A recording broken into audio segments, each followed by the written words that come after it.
नमस्कार, खबर बिहार में आप सभी का स्वागत है। मैं हूं आपके साथ अंजलि आनंद। 3 दिन पहले पटना में बीजेपी की बड़ी बैठक हुई थी, जिसमें पार्टी ने साफ कह दिया था कि बीजेपी और जेडीयू का साथ आगामी लोकसभा चुनाव और बिहार विधानसभा में भी रहेगा। खास बात तो ये रही कि बैठक में अमित शाह और जेपी नड्डा भी शामिल थे। बिहार एनडीए ने तमाम कयासों पर विराम लगाते हुए विपक्ष को एकजुटता का संदेश दिया। तो अब विपक्ष भी बीजेपी जेडीयू को ये संदेश देने में जुटा है कि वो भी एकजुट है और बड़े बड़े मुद्दों की लड़ाई भी तमाम विरोधी पार्टियां एक साथ हैं। दरअसल आरजेडी और लेफ्ट ने 7 अगस्त को प्रतिरोध मार्च निकालने का फैसला किया। खबर है कि इस प्रदर्शन में कांग्रेस भी शामिल होगी। ये खबर अपने आप में इसलिए महत्वपूर्ण है क्योंकि बिहार विधान परिषद चुनाव में सीट बंटवारे के दौरान दोनों पार्टियों में विवाद गहरा गया था। अग्निपथ योजना के खिलाफ आरजेडी के राजभवन मार्च में कांग्रेस का कोई नेता शामिल नहीं था। हालांकि राष्ट्रपति चुनाव के दौरान और इसके बाद कांग्रेस और आरजेडी के बीच नजदीकियां फिर से देखने को मिली। तो देखिए, अब बिहार की राजनीति को अगर समझा जाए तो एकजुटता का संदेश दिया जा रहा है जनता के बीच, क्योंकि चुनाव बहुत नजदीक है। हालांकि पिछले कुछ वक्त से आप देख रहे थे, चाहे महागठबंधन की बात कर ले, एनडीए की बात कर ले, आपस में ही बयानबाजी सामने आ रही थी खुलकर। तो वहीं विपक्ष के प्रदर्शन पर बिहार की सियासत गर्मा गई। विपक्ष जहां केंद्र और बिहार सरकार पर तमाम मुद्दों को लेकर निशाना साध रहा है, तो वहीं एनडीए ने पलटवार करते हुए कहा कि विपक्ष को प्रदर्शन करने के बहाने चाहिए। सरकार की एक भी योजना, एक तरफ उज्ज्वला योजना आप देते हैं कि गरीब को हम रसोई गैस देंगे। जो रसोई गैस जिस समय आप उज्ज्वला योजना आपने लागू करने का काम किया, उस समय जो है कि गैस का दाम 400 रुपया था, आज 1300 रुपया हो गया। तो ऐसे परिस्थिति में पूरे देश के नौजवान, युवा और ख़ास करके जो है जो बेरोजगार लोग हैं और ख़ास करके किसान तबके के लोग हैं, आज क्या स्थिति बन गई है राज्य में, सुखाड़ का क्या स्थिति है।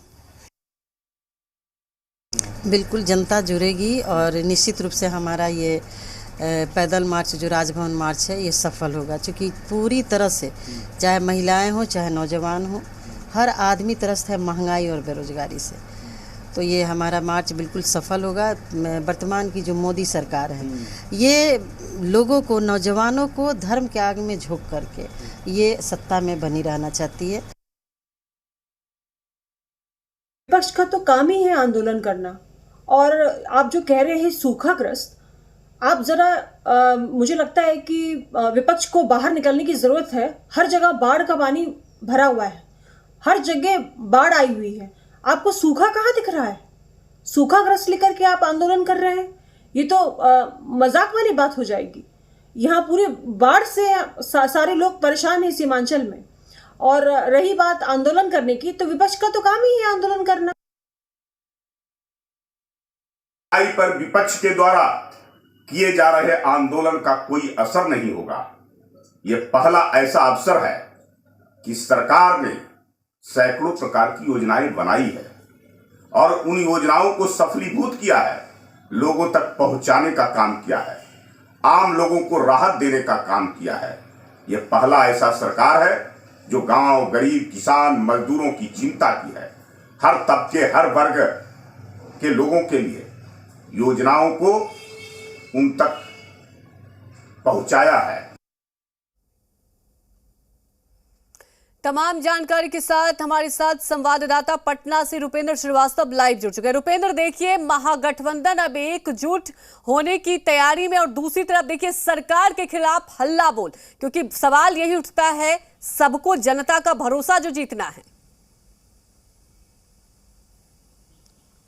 देखिए, सबको जनता का भरोसा जीतना है और अभी से ही देख लीजिए कि 2024 और 2025 में चुनाव होने वाले हैं, लेकिन अब राजनीतिक पार्टियां जो हैं अभी से ही चुनावी मोड में आने लगी है।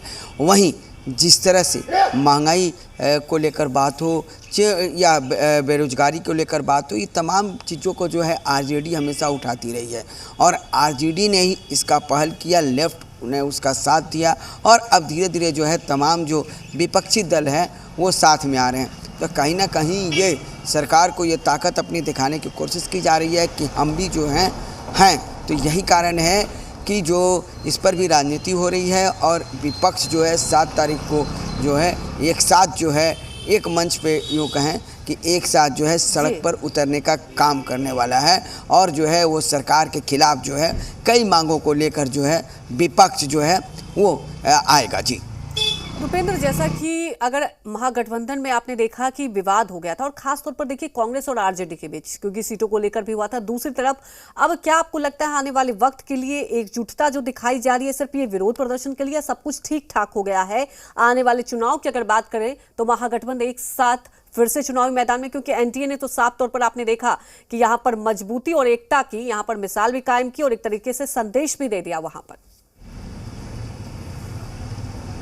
देखिए, कहीं ना कहीं कांग्रेस जो है अभी जो आंदोलन में साथ रहेगी। कांग्रेस के जो लीडर हैं उन्होंने साफ तौर पर कह दिया है कि जब भी सीटों का बंटवारा होता है तब कहीं ना कहीं उन्हें मात खानी पड़ती है गठबंधन में रह के, और आरजेडी जो है उन्हें मात देती रहती है। लेकिन कांग्रेस के नेताओं का साफ तौर पर यह कहना है कि जब भी जनता के मुद्दे आएंगे तो हम एक साथ होंगे, लेकिन जहां तक सीटों का बंटवारा है उस समय देखा जाएगा कि क्या होने वाला है। लेकिन कांग्रेस के नेता दबी जुबान से यह भी कह रहे हैं कि हमेशा उन्हें ठगा जा रहा है और आगे भी उन्हें ठगा जाएगा। लेकिन जनता का मुद्दा है तो कांग्रेस जो है, कांग्रेस के नेताओं का कहना है, चाहे अन्य जो छोटी पार्टियाँ हैं उनके नेताओं का कहना है कि जनता का मुद्दा है, हम जनता से वोट लेते हैं, हम जनता के हित की बात करते हैं, तो हम जो है उस दिन जो है आंदोलन में साथ रहेंगे। तो इस प्रकार ही जो कांग्रेस है वो भी साथ रहेगी। जी बिल्कुल। अब रुपेंद्र, ये देखने वाली बात है कि जनता के मुद्दे पर तो अभी कांग्रेस आरजेडी साथ है, क्या आने वाले वक्त में चुनाव के वक्त भी ये साथ रहेगा या नहीं? हमारे साथ जुड़ने के लिए आपका शुक्रिया।